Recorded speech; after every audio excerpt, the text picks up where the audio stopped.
Assalamualaikum warahmatullahi wabarakatuh.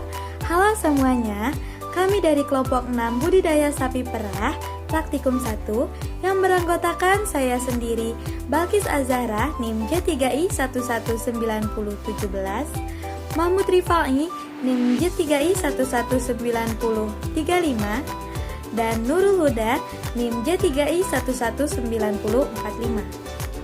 Ide inovasi kami adalah penambahan tepung daun katuk dalam silase untuk meningkatkan produksi susu sapi perah. Permasalahan yang menjadi latar belakang ide inovasi ini adalah yang pertama, kurang optimalnya produksi susu sapi perah yang ada di Indonesia.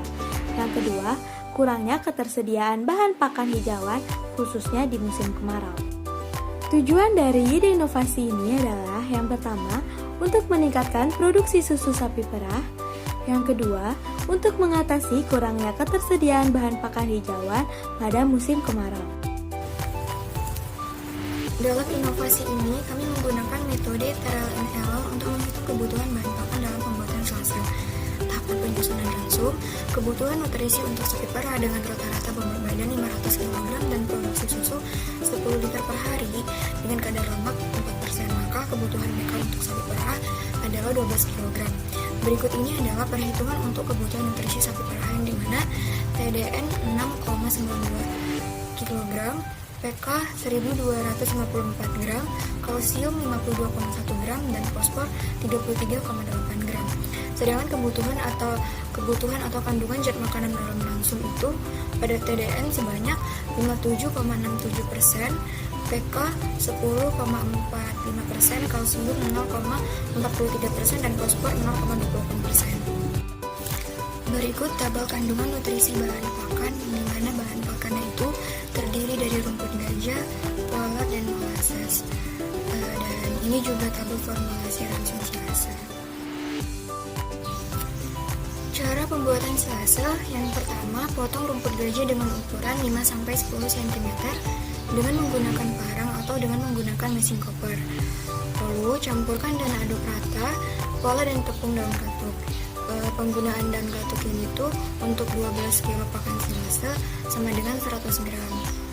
Lalu campurkan rumput yang sudah dipotong kecil dengan tetes tebu dan polat yang sudah dicampur tepung daun katuk sesuai jumlahnya sehingga menjadi satu campuran.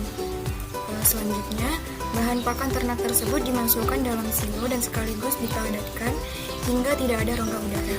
Lalu, bahan pakan ternak dimasukkan sampai melebihi permukaan silo untuk menjaga kemungkinan terjadinya penyusutan isi dari silo. Dan tidak ada ruang kosong antara tutup silo dan permukaan pakan paling atas. Dan terakhir, setelah pakan hijauan dimasukkan semua, diberikan lembaran plastik dan ditutup rapat dan diberi pemberat seperti batu atau kantong plastik yang diisi dengan tanah.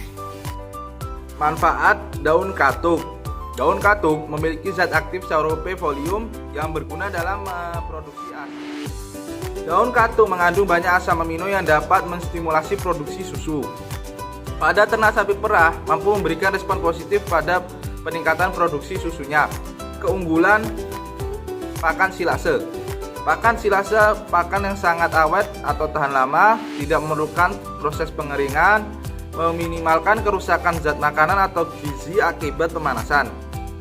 Mengandung asam organik yang berfungsi menjaga keseimbangan populasi mikroorganisme pada rumen perut sapi. Contohnya adalah keunggulan rumput gajah. Rumput gajah merupakan hijauan yang dapat ditanam di berbagai macam tanah, merupakan tumbuhan perennial. Produknya yang sangat tinggi, nilai gizinya cukup tinggi, dan tingkat pertumbuhannya yang sangat cepat. Keunggulan polar. Polar digunakan sebagai bahan baku untuk pembuatan produk pakan ternak. Sifat polar yang memiliki kadar protein yang sangat tinggi dan nutrisi yang sangat tinggi. Angka konversi polar dari bahan baku pakan sekitar yaitu 25-26%.